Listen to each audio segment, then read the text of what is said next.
Hey, y'all, it's Molly, your head controller and host of Control Freak with Molly Thayer. How's everyone doing? Excited to be back this week. We are on episode 9, which I cannot believe, episode 9 of Control Freak. And my guest this week is a new friend who I met through another guest who was on our podcast, I believe episode 4, Ann Parnes, the matchmaker in New Orleans. My guest today is Nilong Vyas, and she is a sleep specialist in New Orleans, Louisiana. And I met her through Ann, and when the second I met her, she was like, "Oh my gosh, I listened to your podcast. I think I would love to talk to you." I'm like, "Girl, I would love to talk to you because I do not sleep. Like, I am the worst." And I know that sleep is so, I'm better at it now, but sleep is so important and something that eludes so many people. So welcome to the show, Nilong. How are you? Thank you so much. Yeah, it's great to be here. I can't wait to kind of break it open and talk to folks and let them know what I do and how I can help them. Yes. Okay. Let's just get to the basics. Okay. First, you're an MD, which you said. Tell me like where you went to school and all that good stuff. How do you, the basics of that first. Yeah, so I grew up in New Orleans, and when you grow up in New Orleans, everyone wants to know where you went to high school. So I went to West Chef High School on the West Bank, and then went to Our Lady of Holy Cross College and got my bachelor's in biology, and then went and got my master's in public health at Tulane, and then went to med school, and then did my residency at Children's Hospital in pediatrics. And then Did you go to school at Tulane? LSU. Oh, at LSU. Okay, but in LSU. New Orleans, New Orleans, yep. Okay, okay. And then did my residency at Children's here in New Orleans and in pediatrics, and then started private practice at Lake Vista Pediatrics in Lakeview, and did that for 7 years. And I left private practice 5 years ago to start my own business called Sleepless in NOLA, which is a sleep consulting service where I teach parents how to get their kids sleeping through the night. Okay. First of all, Sleepless in NOLA is so cute. Sleepless in Seattle. Love the name because it's slightly related to a movie, so I love that.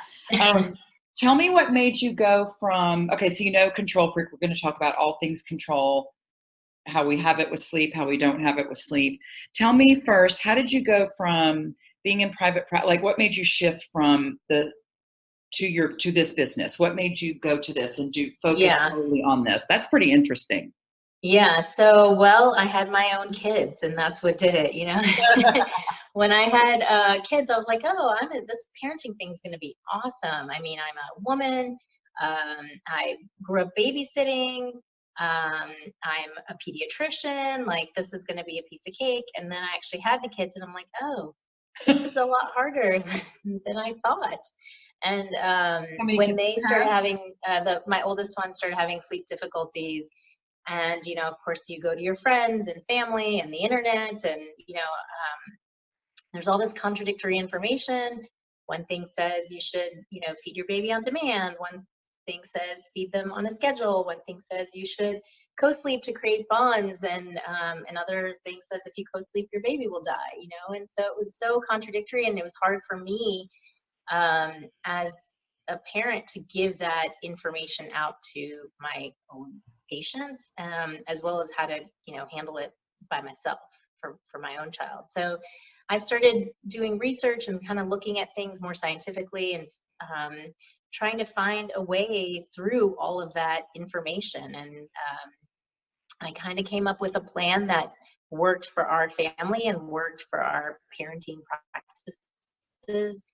And I put it into practice with him when he was about 4 months of age, kind of all these little different ideas and things that I had researched, and it worked. And he started sleeping through the night and was much happier and healthier. And everyone's like, oh, you're so lucky, your baby's so easy. And I'm like, no, I had to work for that, And then he continued to thrive. And then we had our second one, who is a little more difficult, just had reflux and was colicky, and just a fussy baby in general. And I kind of put the same practices into place with him, and things started working for him as well. And so at that point, I got the confidence to start teaching my patients at work about what I was doing as far as ensuring adequate sleep for the child and adequate eating habits. And when the patients started coming back and saying, this is working for me too, I started doing consults like on my lunch hour. And when those people, reported back that they were doing well, I said, you know what, I want to try this out and see. I want to kind of give it my full attention. And so I left, I quit private practice and kind of started going off on my own, like I said, 5 years ago. And then now the business has developed pretty tremendously. I've had, thousands of sleep consultations nationally as well as internationally, not just in New Orleans, but if the client isn't in New Orleans, I can see them via Skype or FaceTime, so via telemedicine anywhere in the world. So, and when all of those families have come back saying they're successful, I've started licensing the business to other physicians, and I licensed it to a physician in Canada. So now she's a sleep consultant. I taught her the business side of things as well as the sleep side of things. And now she's off on her own with the own sleep consultancy business. So I want to eventually get it to where right now the price is pretty high, and I think a lot of families can't afford it. And so I want to get it to a point where it is more scalable and more available to a lot of families. But it's expensive because there's so much time is devoted to each family. But I'd like to eventually have it on video content, so that people can download it at their leisure. And when I get the majority of my consult requests at 5 in the morning or 2 in the morning when parents are desperate, and that would be an ideal time for them to kind of click on a video and say, hey, my kid is having this issue. Let me watch this video. So I really want to kind of work on developing that over the next few months. God, that is really incredible. I mean, talk about a specialty. Let me ask you this, Long. So you have 2 kids, you said. Yes. Okay. They're about to be 9 and 11. And they're both boys. 2 boys. Yep.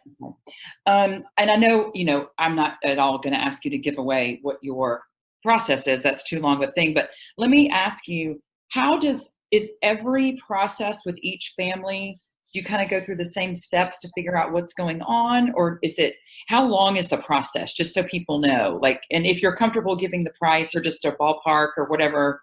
Yeah, of course. And all of that information is on the website, which is www.sleeplessinola.com. So you can go on there and you can see all the different packages, what the pricing is, and figure out what you think would be best for you. But what I do offer is like a free 15-minute call that parents can just call in, and we talk about what's going on, and I decide based on what they're telling me what package would be best for them. Some parents are, doing really well, and just because of travel or an illness or something needs to be tweaked in their schedule, so they're off. So they might do fine with like an hour or 2 phone consult, which is, I think $150 for an hour, consult. Or they may need they may be so off track that they need a full consult. And the standard Sleepless Enola consult would be where we would talk. The consultation takes about 3 hours at their home if they're local, and by Skype or FaceTime if they're not. And we talk in depth, in detail about everything. Eating, sleeping, behavior, schedules, how that it ties in for that particular child, as well as the other siblings if there are any, the parents and their schedules. And we work and we talk about, what they can do today to kind of make improvements, what they can work on over the next couple of days, the next couple of weeks. So from start to finish, the process can take about 6 weeks from the time we have our consultation, when they start making changes, and then we have a sort of implementation phase where we work on things gradually up until a certain point, and then we can potentially pull off the Band-Aid the rest of the way if we need to. A lot of my families go through the process and don't have to do a more intensive implementation, but some of them do. But I'm there to kind of walk them through the process the whole way. And they also get a written sleep plan with all of that information in it, and they have access to me as they're going through the process. So it's a very detailed, thorough, break it down to basics, and laying the proper foundation down for adequate sleep and nutrition. What would you say is the biggest problem that you see with kids and sleeping, and at what age? I want to start there because I have so many questions about it. But I mean, is there something like, this is the main thing I get is most, they're coming to me with this, and they're usually about this age?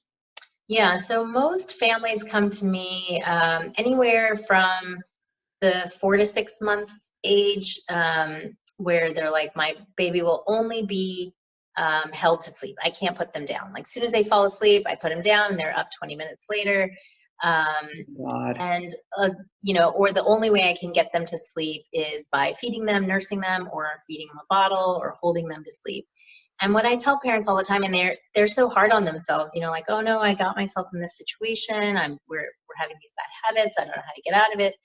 But it's kind of natural how it happens because, while the baby's in the womb, mom's walking around all day long, kind of lulling the baby to sleep. And during the night when she's laying down, that's when the baby's most active. So they're kind of born with this day-night confusion a lot of times. And, when you yeah. And then when you get the baby and you're like, oh, wait, you see people rocking them all the time. And so they start rocking them and it works and they fall asleep. Or the baby's crying and they're like, I don't know what's wrong with him. He's like 2 weeks old and he's crying. So he must be hungry because I don't know, how much milk did I really get out of the breast? And did they feed adequately or not? And so they put him to the breast and they fall asleep and you're like, all right, this is what they needed. They needed to be fed and they fell asleep, and they needed to be rocked and they fell asleep. And so the parents start thinking that that's what they're supposed to do. And then the child just gets used to it. And it's easy when they're a week, 2 weeks, even 4 weeks old. But when they become 4 months, 6 months, 8 months, and they become heavier and harder to feed and put down, and they start waking up multiple times overnight. And now the baby has this connection. They think that they're supposed to be fed to get to sleep. They think they're supposed to be held to get to sleep. And parents don't know how to break that association. So that's the main thing we work on with those kids. I also get a lot of families where they have a toddler who's not sleeping because they've started jumping out of the crib and now they're in a toddler bed, or the parents transition them into a toddler bed too quickly and they're still developmentally not ready to understand what it means to stay in the bed all night long. So they start coming out and going to the parents' room. And then mom is pregnant, and so they're like, okay, I know the baby's not going to be sleeping and I already have this toddler not sleeping, so I need help. So that's my second kind of category of families that tend to reach out. To have two babies not sleeping through the night is pretty difficult and hard on a family. What would you say, and I don't have children, which I think but just in case you don't, I don't. So, in fact, fun fact, I've never changed a diaper in my life. Lucky you. I know. I mean, I just never, it just wasn't my jam. I love my nieces and nephews beyond, but, that just wasn't my jam. So I have many questions because let me ask you this. What's a normal range for a child to sleep through the night? Like if they don't have issues and they just are a natural born sleeper, what would you tell moms and dads out there? Mostly my recommendation is 4 months and at least 13 to 15 pounds are capable of sleeping 12 hours through the night without waking for a feed. Wow. But the reason a lot of, and when I tell parents that, they're like, they just laugh in my face. They're like, what? That's never going to happen. I never see that happening for my kid. But what the issue is that parents end up contacting me, like we're talking about control, when they've lost control, right? They no longer have control. And so they're reaching out to me out of desperation. But if they were to start early, soon after the baby's born, and start establishing those good habits, because babies are blank slates. They don't know what's supposed to happen. They're just, know what you do to them and for them. So if you feed them right before they go to sleep every time that they go to sleep, they think that they're supposed to be fed every time before they go to sleep, So if you set that proper foundation from the get-go, then anything that needs to be undone later, and so that's my recommendation to parents. Obviously, if you're already in the thick of it and it's too late and you're like, oh, I never expected that this would happen to me or my kid, and now I'm here, yes, we can definitely help you, and it's never too late to start. I've worked with my oldest child was 10 years of age, and then I've also worked with a college student. But the youngest is, a few weeks of age, and like I said, the oldest. So it's 10. So it's not ever too late to start the process. But the sooner you start, the easier it is and the less work that needs to be done. Is 50 too late? It's not too late, actually. I don't work with adults so much, but it's never too late, right? Because humans are so adaptable. Like anything that you do, if you want to change your behavior, it's just a matter of making that mental decision that you want to change and then putting the things into practice to help you achieve that change, whether it's losing weight or starting on an exercise routine or, starting to meditate or whatever it is that you're, learning how to ride a bike. You have to kind of say, all right, this is what I want to do. What are the steps that I need to take? How am I going to do it? And then do it, just follow the steps. So with adults and with all, even kids and adolescents, establishing a good sleep hygiene. You hear that word all the time in the news, sleep hygiene, but it's so important because that's what cues your brain and body that it's time to go to sleep.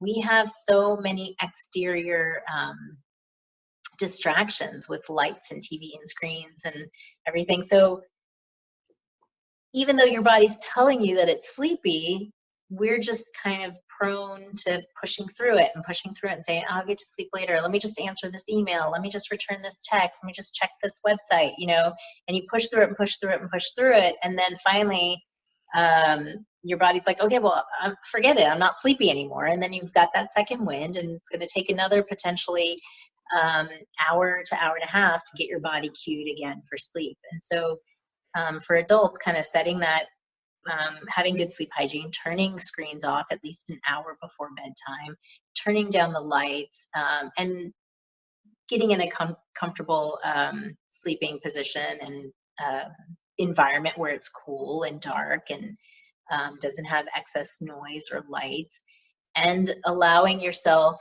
to fall into a sleep when you feel those cues, and not ignoring and not pushing them aside. And then if you do all that and you still lay there and you can't fall asleep, then get up and move around, go read a book, like on an actual book instead of a digital book. But laying there and saying, I can't sleep. Why can't I sleep? I should be sleeping. I have something early to do tomorrow. Just, further perpetuates that anxiety and makes it more difficult to go to sleep. So get up, move around, do something, not very active, but like reading a book is perfect, journaling, doing something, getting all those thoughts off of your head, and then trying again 20 minutes later, 30 minutes later, an hour later, when your body feels those cues again. I'm assuming you are not a fan of ones who fall asleep with the TV on? No. Yeah, because that's a screen. That's a big old screen.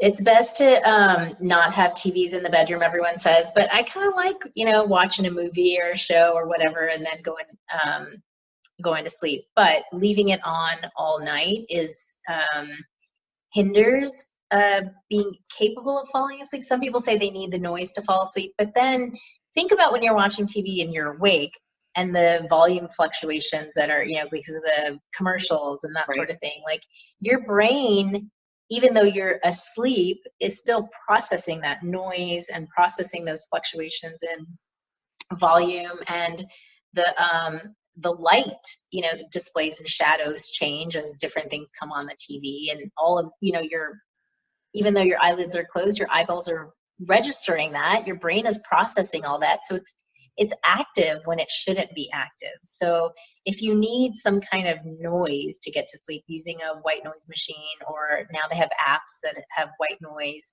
and waterfalls and this and that.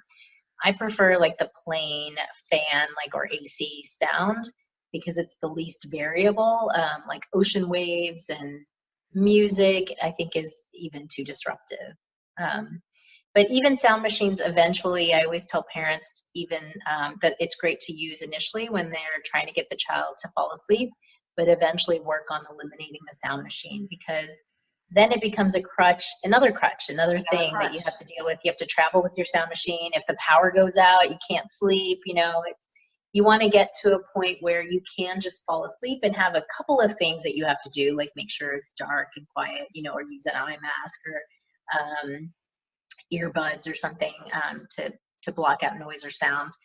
But other than that, try not to have too many things that you absolutely need in order to be able to sleep. what do you think? Okay, I've already told you this, but I'm going to admit to everyone, I take Ambien and I have for years. Like I, even as a kid, I remember I never napped. I remember my mom just being like, really, my freaking kid is a Tasmanian devil. Like I've just never been a napper. And then I remember in that movie, it's Meg Ryan and Alec Baldwin. Oh God, y'all. I might have to Google it. I'm terrible with that, so I'm no help. Hold on, people. I gotta Google it. I remember this. What I'm gonna quote from it has nothing to do with the movie. It's kind of a fun. I would think Prelude to a Kiss. Prelude to a Kiss. It's old, old, old. But I remember when they meet at the party. They meet at a party in an apartment. It's like set in New York. And she tells him, she goes, I haven't slept since I was 14. And I am telling you, like, no movie quote, that's one that still resonates with me today. Like, I've never been a sleeper. And now I think I'm so addicted to the Ambien, like, I'm almost scared not to take it. Like, and there are definitely some nights I don't take it. I mean, I've gotten better a little bit lately with losing weight and getting healthier. My sleep cycle's getting better, but I do think part of it's placebo in a way. Like now I'm scared, and I mean I've been taking it for years. What are your thoughts on that stuff? I think it's best to get off of it, not cold turkey, but kind of start weaning yourself off.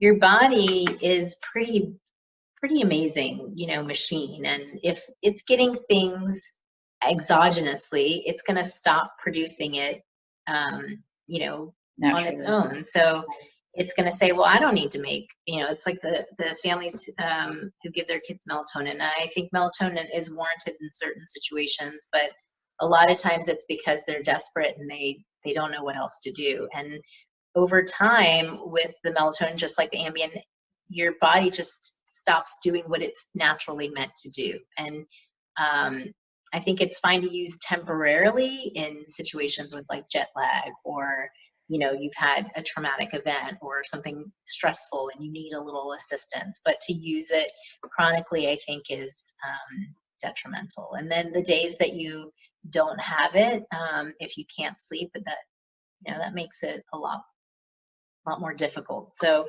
I would start, obviously with the direction of your doctor, talk to he or she, and find a way to sort of taper off of it and even if you go a day or two without it in your system to where you can't sleep, your body will get tired enough to be capable of sleeping, even if it's just for 3 or 4 hours, even if it's not great sleep.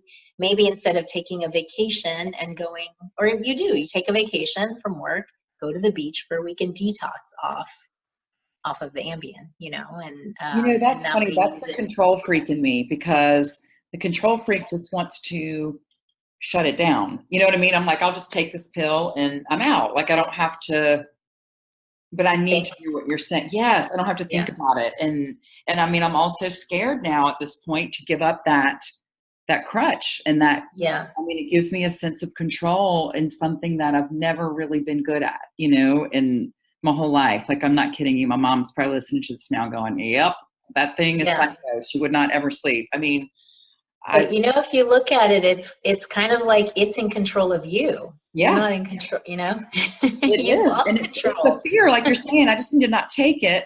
And if I stay up till freaking 4 a.m, whatever, I do. You know what I mean? And just do it on people days where I don't schedule clients or, Exactly. Like I said, if you do it, when you go on vacation, it takes that sort of stress out of it, of like, oh, I've got to get up tomorrow and I have to work and I have to be functional and I have to, so let me just take this so that I don't have to deal with that the next day.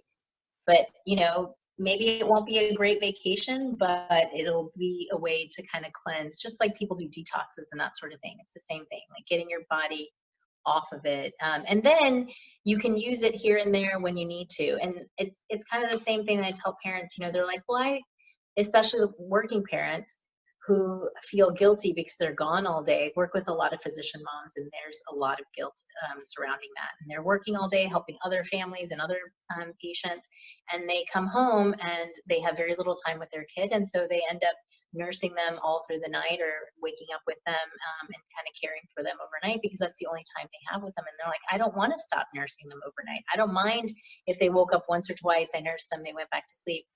But the problem is that they're waking up many more times, and it's hard for the mom to work. And since that's the only time that they get with the child, they're willing to sort of sacrifice their sleep and sacrifice potentially the child's sleep. But if they let go of that and allow them to feed better during the day, the time that they do have with the child will be a lot more quality. Right. You know, what are your thoughts? I mean, I'm assuming it's going to be the same because you just mentioned it.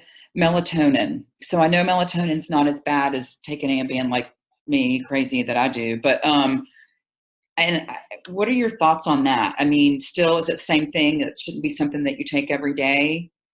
Or exactly. Yes, you want to, and that's kind of. I think I lost my train of thought with the last thing that we were talking about. That it's fine if you want to feed your child overnight or sleep with them overnight, but you want to do it because you want to do it, not because you have to. And the same thing with the melatonin or the Ambien. You want to use it when it's an absolute must. So like I said, with jet lag, or the child's had, something going on, they need a little extra boost. They've had an illness and have been up, for long periods of time, or with travel or whatever.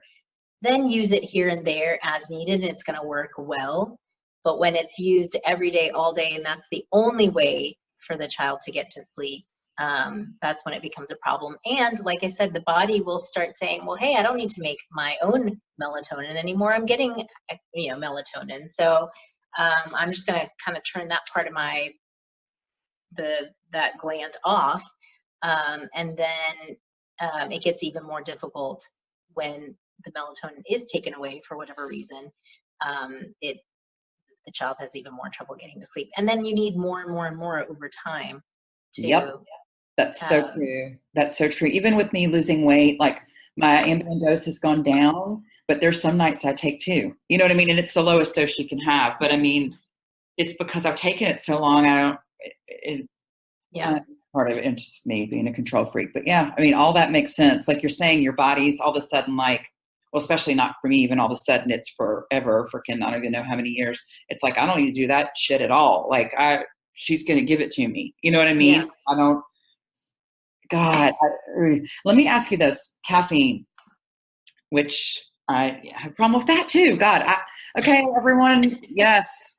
Here I am admitting all of my stuff. And I know kids don't drink caffeine, I guess, until they start drinking sodas or iced tea or stuff, which I don't, as a parent, I mean, I'm not a parent, so I don't, most of my friends are like, don't give their kids any of that stuff. You know what I mean? Until they're older. So I don't know. I guess that's that question in terms of that for you is probably more about. It's more of an issue with the caffeine with teenagers now, because what's happening with teens is their circadian rhythms change when they go through adolescence, and they tend to need to stay up a little bit later and need to wake up a little bit later. But because schools are starting, at the same time as it is for middle school and elementary school, them waking up at 6 and being in first period by 7 or 7:30 is like us going to work at 4:30 in the morning, and having to function. Right. So they're overusing and abusing caffeine just to be able to stay awake and stay through it, get through classes and schoolwork. And then they can't sleep, when it's nighttime, because they've had so much caffeine that's trying to keep them up, that they have a hard time falling asleep, and the cycle repeats itself. And I think it's become a kind of a cultural thing too, right? It's kind of cool to go to Starbucks or, wherever and get your coffee, and it's a social gathering. Yes, every time I'm in a coffee place, which I don't even drink coffee, I'll drink iced tea. But God, just when I'm there having a meeting or whatever, the amount of kids I see is astounding. You're so right. Yes. I mean, it's crazy. And it is a cycle. They can't, I mean, God, do you remember, I mean, I'm older than you, but I remember being a teenager and legit, I could sleep until like noon, and your body's just exhausted. And I mean, we even started school because I mean, I'm from the frickin' Stone Ages. We started school, I don't know, school started probably at 7:30 or maybe 7:45. Like now, like you're saying, it starts more at 7 or even 6:50 or whatever. You know what I mean? Like, um, how do you, what is your recommendation for that? Because it's So so true. They just, teenagers have so many activities on top of school. It's just endless. I don't even know where to start with that one. yeah, so there's a movement now because there's been a lot of research done about sleep and adolescence and brain development and learning and memory and impulsivity and all the things that they're naturally going through as they're going through adolescence. But because of that compounding factor and issue of early school start times, Louisiana is the earliest average start time out of all the states. Really? 7:40, and the AAP, the American Academy of Pediatrics, recommends pushing that to 8:30. Ideally, even 9 or 9:30 is even better, but like just starting at 8:30, just so that they can have that extra time to sleep, so that they're not relying on sleep aids and caffeine, to get them functioning during the day. Yeah. So, God, that would be, if that changed, I think that would be incredible because I used to teach eighth grade English. What time I think we started at 7:30. I'm pretty sure class started at 7:30. I yeah. mean, And then, you're then exhausted. what the adolescents then sleep in on weekends, and then if you sleep till noon, you're not going to be able to go to bed at 8 or 9 or even 10 or 11, maybe even much later, 2, 3, 4 in the morning. And then they have to wake up at 5 or 6 in the morning to get ready for school. And so the recommendation also is not to have them sleeping in on weekends because then it messes up what time they're capable of going to sleep. And then Monday mornings are, can be a fight in most households because the teen is so tired. So Right. cutting back from activities, trying to help teens manage their time better so that they can get their things done, so that they can start winding down, cutting out electronics at least an hour before bedtime is also recommended, and cutting down the caffeine intake. It's fine to have it, earlier in the day in the mornings, but probably not after 12, and definitely not in the evening hours. Is there anything related? Like, is there any food that you're like, oh my gosh, this is never going to help with sleep, or this is a great thing? Or is it true like about sleepy time, uncaffeinated tea, like any of those things? Are there anything? Yeah, I think those are helpful. They're definitely helpful, like the herbal teas and lavender, and yeah, I think it's definitely helpful to get them wound down. And again, it's kind of like the melatonin and the Ambien and stuff. You don't want it to be I can't go to sleep until I have my tea kind of thing. But if and when they need it, I think it's good to use. You don't want anything to be not in particular. You want it to be, healthful foods, not a lot of junk foods that are harder to process and heavy on the gut and the system. But they say tryptophan, things with tryptophan like turkey, that's why you get so sleepy after eating turkey, because of the tryptophan in the turkey and stuff.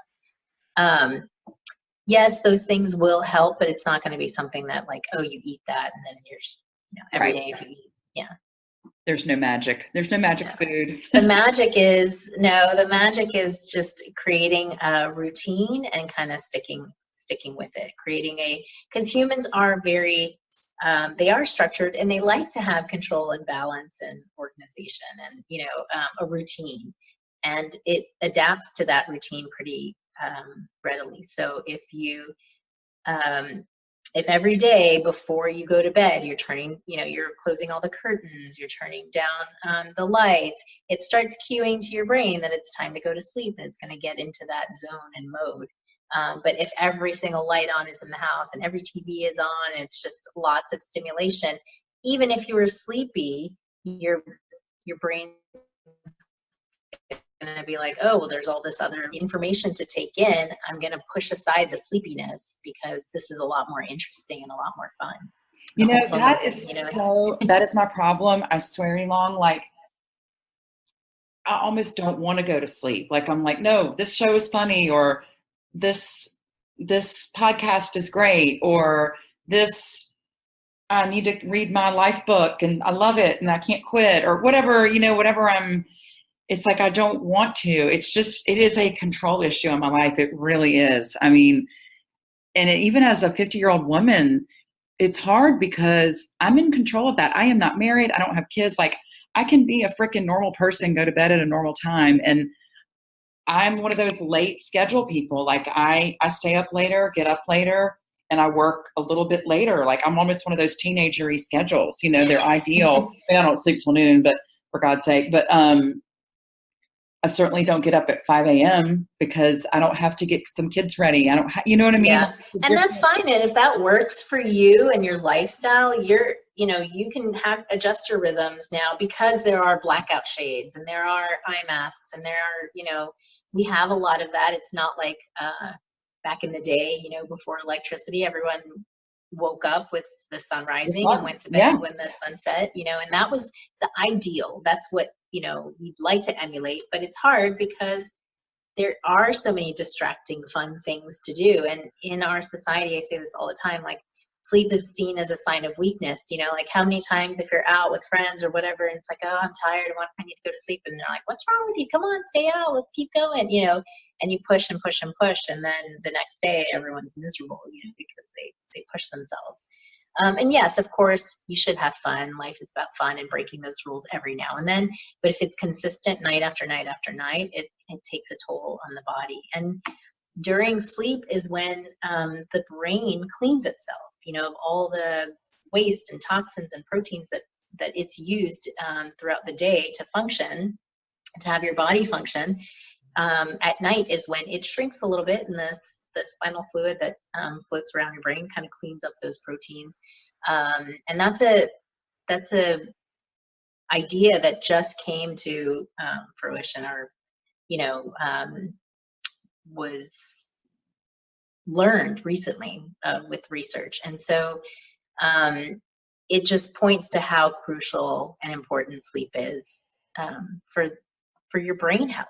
Okay, that is so cool. I've never heard that in my life. Your brain gets washed at night. That's almost a good visual for people to have. Like, my brain needs to get washed tonight. I need to give it the time to do that. Exactly. And every time it wakes up overnight, that process gets halted.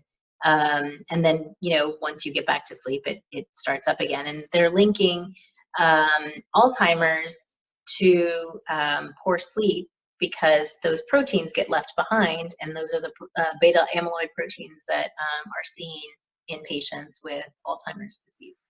Really? Yeah.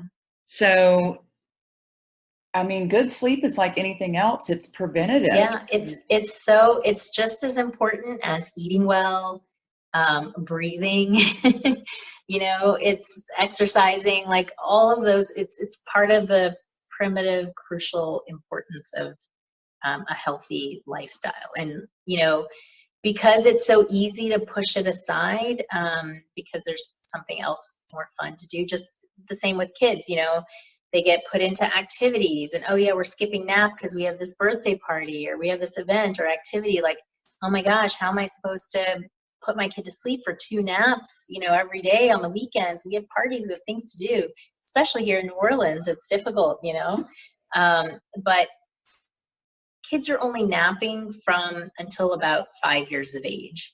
So from 0 to 5, it's really important to prioritize sleep. Obviously, they still need, really good sleep in the evenings. But the nap times, so parents all the time are like, well, when can I be social? When can we go out? When can we have activities if I'm always tied to the house and tied to the nap schedule? And it's like, you won't be that way forever. But it's really crucial during the 0 to 5 years of age, especially 0 to 3 years of age, when the most amount of brain development is happening, that the families prioritize sleep and make sure the child is getting adequate sleep.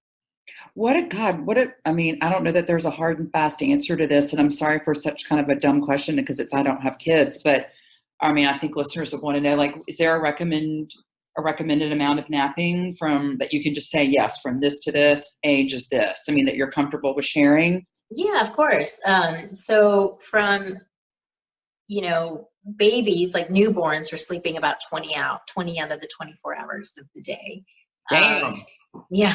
To be a newborn again and To not be a even know newborn. how good you had it, That's right. Anywhere from 4 weeks to up to even almost 12 months of age, they should be sleeping anywhere from 3 to 4.5 hours a day, plus 12 hours overnight. Around 12 to 15, even up to 18 months of age, they can drop down to just anywhere from an hour to 3 hours of daytime sleep and still 12 hours of overnight sleep. And then same thing when they're about 3 to 5 years of age, 1 to 3 hours of daytime sleep and 12 hours of overnight sleep. Some kids can have as little as 10 hours of overnight sleep if they're waking up happy and able to tolerate, on the lower end of that spectrum. But if they're not, then it's better to err on more sleep than less sleep. And you see those kids that are in the mall that are having tantrums. Not that kids don't have tantrums, but a lot of times those tantrums are as a result of being overtired. Those kids are just chronically tired, and it's during sleep that everything that they learn throughout the day gets solidified, and those neural connections happen. So if they're not getting adequate sleep, it's not like they'll never read, write, walk, talk. They will, but they might not do it at their full potential if they're not getting adequate sleep. Do kids take naps after age 5? I mean, I know that's such a dumb question, but I have no No, it's not a dumb question. Most don't. Most stop, some as early as 3 years of age, some as late as 6 years of age. But by most kids, once they go to kindergarten, they're kind of dropping their naps, maybe just doing it a half an hour, an hour. And some kids drop it completely by then. It just depends on the quality of nighttime sleep. The kids who are not getting to bed till 10 p.m. probably still need a nap, even though they're well beyond the napping age, because they're just so overtired. Do you have any ideas or thoughts about adult naps? Anything you want to share on that? So adult You're not naps a can be napper, by the tricky. way. I wasn't ever a napper as a kid, and I still am not at 50, but continue. Well, napping is tricky. So there's a lot of research that says like a short nap, 20, 30, no more than an hour and a half nap is okay to do during the daytime. But if it's going to affect what time you're capable of going to sleep at night, then it's not advisable to take a nap. So a lot of times people will take a nap at 3 or 4 in the afternoon, and then they're up till 2 or 3 in the morning. It's better not to to skip that nap, go to bed at 10 or 11 at night, at a more reasonable time, and sleep the full long stretch of 8 hours of consistent sleep. Instead of taking a nap and then not being able to sleep at night. So it's kind of the same thing that's going on with teenagers. When they sleep in too long, they then can't get to sleep at the right time for bedtime. This is kind of an off the wall question or thought, but the time is about to change soon. Yeah. And I mean, it does affect when it gets dark early. I like a lot of light, so that bothers me. You know what I mean? But I bet you, if I've looked at myself, I bet you I sleep better in that because my body starts to go, okay, it's dark. You know what I mean? Like even if I'm stimulating myself and there's all kind of stuff going on, I just wonder about that. Do you have any thoughts on that? Yeah. So when it gets dark outside is when your brain is triggered to start producing melatonin. So if there's a lot of external lights or interior artificial lights, that's what I was trying to say, then it tricks your brain into thinking that it's time to, it's still time to stay awake. It's still daytime. So that's why restricting screens at least an hour before bedtime is a good idea, so that your melatonin levels can rise as it starts to get darker, and they're not falsely elevated. But if you have to be on your device, it's good to use those red filters, the red light filters called blue blockers. They have different devices. There are glasses that you can wear. They have apps on your phone that you can turn the blue light that's emitted from your device down so that it's not triggering and stimulating the retina and causing wakefulness. So even if you're tired, but you're looking at your screen that's on full bright. The blue light that's emitted tricks your brain into thinking it's daylight. So even if you're sleepy while you're looking at your phone, you're not, you're going to have a harder time falling asleep and an easier time pushing through that sleep window. Okay, let me ask you this, Dr. Sleep Queen. So do you sleep well? Do you feel like do you have a set time? Like, are you pretty scheduled on your sleep? What's your secret? It's that, it's hard to practice what you preach. And my husband's always like, oh, look at the sleep doctor staying up too late. Because I'm like, I have so much to do. I have so much to get done.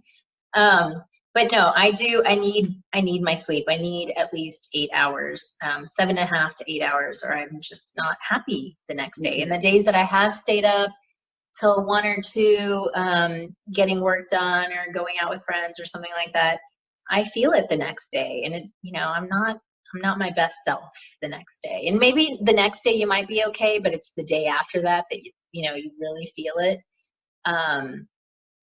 And it doesn't feel good to feel that way, and then you think about all the things that are mechanically happening and all the hormone levels that are being altered because you're not sleeping well. And it's fine to do it every now and then. No one's saying to, go to bed every night at 8 p.m. or 9 p.m.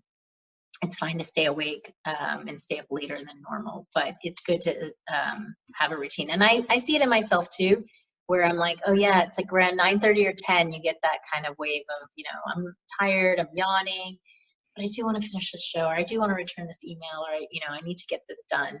So having the discipline at that point to say, you know what, this can wait till tomorrow. I need to get my sleep, because I'm not as good of a wife and daughter and mother the next day when I'm tired. And I that's when I really feel bad. For families who deal with this on a daily basis. Like if I've had a sick kid or something and had to stay awake overnight, and it's just one day, out of a month that may happen. But the parents who night after night after night are having trouble with their kids, it affects their relationship with their spouse. It affects their work, relationships, and their ability to work efficiently and well. It trickles over into so many things. And I feel like this there's been so many of these deaths where parents are forgetting their babies in the cars, when they go into stores or whatever. And I am convinced it's secondary to sleep deprivation. And there's a study that showed if you don't get adequate sleep over a consistent period of time, like let's say you went 17 hours without sleeping, it's equivalent to a blood alcohol level of 0.05. Wow. So getting behind the wheel of a car after you haven't slept well is equivalent to being drunk, like legally drunk. So it impacts us way more than we realize. And because the body is so adaptive, and you can kind of, you can self-medicate with caffeine or, Adderall, Ritalin, different meds that people take to keep themselves awake. They don't feel that fatigue and tiredness, and they just kind of keep going. And it's like, the uppers in the morning and then the downers in the evening. And it's just this cycle that repeats, and it's not beneficial for the health of our, the general well-being of people. So it's really important to kind of reel that in and saying, things can wait till the next day. And I really want to kind of reach out to, lawmakers and kind of really have people realize the importance of sleep and how important it is for people to start sleeping better and prioritize their sleep, because it is I'm sure it has an impact on automobile accidents and accidents at work and life lost, and Well, gosh, this has been so enlightening. Like it's so interesting to think of it in terms of a control freak too, because like I said, you're saying, it's controlling me, and it is, and so I'm so glad that you I love that you do this for people and help families get this, because like you're saying, one bad day, you're like, oh my God, but it was just one bad day. It wasn't every day. And I know this Yeah. affects so many people out there. So I just love that you've focused on this and that you're really helping people get this under control, because it is life altering if it's not, truly. I mean, Yes. I've had countless families tell me that I've changed their lives. I've helped their relationship. It's, and sometimes, and just getting the parents on the same page. The mom may feel like it's not an issue, and dad does feel like it's an issue because he's having to sleep in the guest bedroom while mom is up all night with the baby because dad has to go to work the next day. And, it can tear families apart. So, I'm, I love doing this because I love um, showing families that it can be something that they can achieve. It takes a lot of work. It's not easy. It's not a magic pill that they can take. Just because they have a consult with me doesn't mean the work is done. They have a lot of work to do, especially if we want to do it gradually with the least amount of tears and, the most benefit for the families and the child. It takes a lot of work, but I'm there to kind of tell them what work needs to be done and how to do it, and walk them through the process. well, let me ask you this, because we're wrapping up. My favorite way to end every episode is your example of, I love movies and TV. So do you have an example of someone you deem as a control freak from either a movie or a TV show that just comes to mind when you think of it? Think up in terms of a control freak. When I think of control freak, I think of that movie. It's old. Misery. Yes. Was it Kathy Bates? Kathy Bates, yeah. Oh my gosh, she was like, had to be in control, and if she wasn't in control, like things were, think somebody's end up locked in a bed. I think she's gonna end up dead. Yes. Yeah, James Caan. You know what? Too, just the name of your business, Sleepless in NOLA. Of course, it makes me think of Sleepless in Seattle, which makes me think of Meg Ryan, because her character in that movie, very control freak. I mean, she's like, her whole life she didn't sleep either. I mean, obviously, Sleepless in Seattle. It's just, that's such a great. What a great name for your business. I mean, I just love it. All right, tell everybody how they can reach you if they want to consult, what they can do to find you. Give everybody your info. Yes, so they can find me on my website at www.sleeplessinnola.com, and they can go on and fill out a free 15-minute consult request, and it's based on their availability and my availability. My calendar's visible, and they can schedule it, and then we'll talk personally and determine what plan, if any, is best for them, which package. And they can also follow me on Facebook at Sleepless in NOLA on Facebook, and Instagram, Sleepless in NOLA, Twitter, Sleepless in NOLA MD, I think. So yeah, I'm out there all over social media, but please reach out. There's no need to suffer alone, and every child can sleep. It's just a matter of setting that proper foundation and making it happen. And then the parents are happier and everybody's happier. Everybody's happier. We're not sleepless anymore. Oh, Neelong, this was wonderful. Thank you so much for being my guest. I so appreciate it. Y'all know how to reach me, Molly Thayer Flair on Instagram. You can message me. I'm on Facebook, Molly Thayer. And just send a shout out. The best way to show your love for my podcast or any podcast is to rate it, share it, subscribe, spread the love so we can grow and keep doing it because it's fun. And Neelong, thank you so much. And I will talk to y'all next week. Mwah! You're welcome. Happy sleep. Thank you. Happy sleep.